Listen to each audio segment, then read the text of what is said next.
আল্লাহ পাক বলেন, কোনো ব্যক্তি যেন আমার কাছে কোরআন খতম ছাড়া না আসে। তো আমরা তো অনেকেই কোরআন শরীফ ভালো করে পড়তে জানি না বা পড়তে পারি না। তো আমরা কিভাবে কোরআন খতম করে কবরে যাব?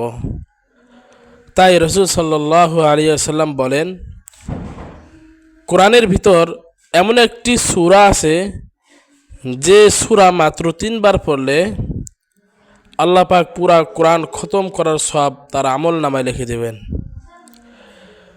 সেই সূরাটির নাম হলো সূরা ইখলাস।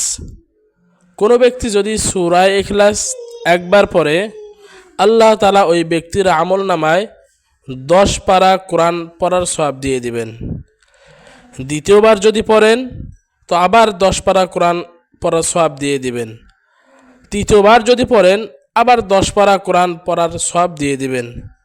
তো 3 বার যদি পড়ে 3 × 10 = 30 পারা কোরআন পড়ার সওয়াব আল্লাহ পাক ওই ব্যক্তির আমল নামায় লিখে দেবেন।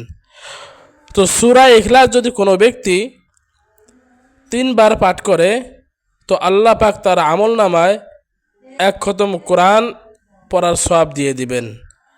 আল্লাহ তাআলা আমাদের সবাইকে প্রতিদিন সূরা ইখলাস 3 বার করে পাঠ করার তৌফিক দান করুক।